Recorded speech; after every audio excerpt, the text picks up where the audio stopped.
उससे हमीरपुर के लिए पानी, वहाँ से एनआईटी के लिए पानी और अपने सुजानपुर के लिए और भुरंज के लिए पानी वहाँ से जाता है और वो हर बार वो पानी की स्कीमें जो प्रभावित होती है।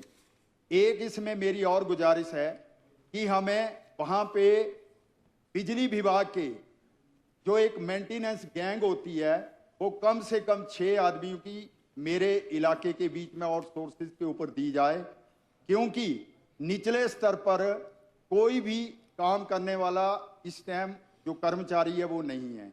वहाँ पे 1 या 2 मेरे एक सब डिवीजन में लोग हैं जो बिजली के लिए फ्यूज डालने जाते हैं या मोटर खराब हो गई है, तो इसलिए मेंटेनेंस गैंग जो है कम से कम 6 लोगों की मेरे विधानसभा क्षेत्र के लिए दी जाए, क्योंकि सुबह से लेके शाम तक पानी के ही फोन आते हैं कि पानी जो है नहीं आ रहा है।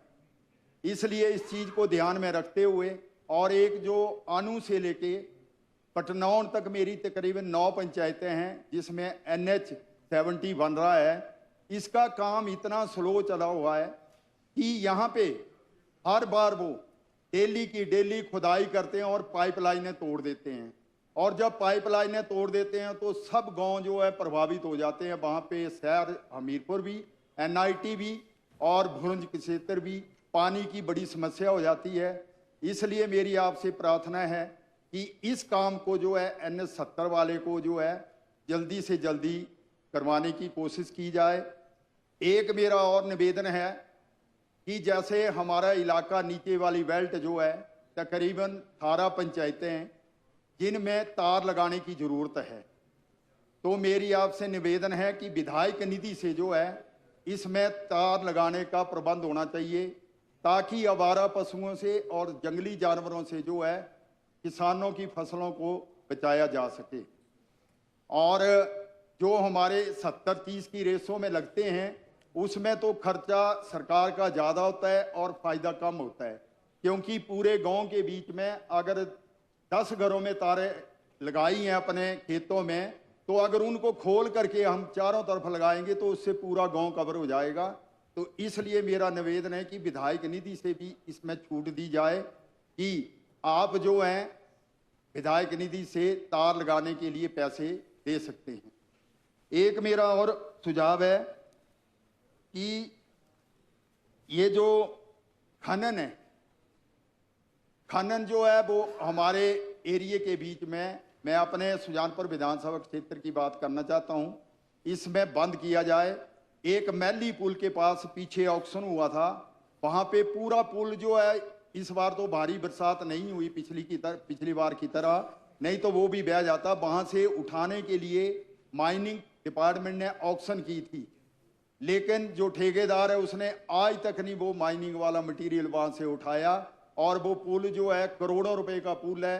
अगर इतनी बरसात जितनी पिछली बार आई थी इस बार भी बरसात वो आती तो वो पुल भी बह जाता, और उससे तकरीबन मेरी कोई 25-30 पंचायतें जो 50 पंचायतों में से कट जाती। तो ये भी मेरा निवेदन रहेगा कि जिस ठेकेदार को ये ऑक्शन हुआ है वो उस मटेरियल को जल्दी से जल्दी उठाए।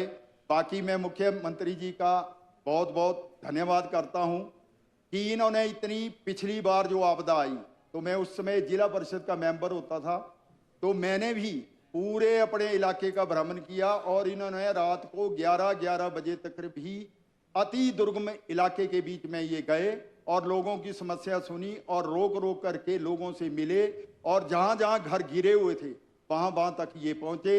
इसके लिए भी मैं सरकार का और मुख्यमंत्री जी का बहुत बहुत धन्यवाद करना चाहता हूं, और अपनी ओर से भी पूरे सदन का भी धन्यवाद करना चाहता हूं। मैंने इतना ही कहना था। जय हिंद, जय हिमाचल। धन्यवाद। Thank you very much.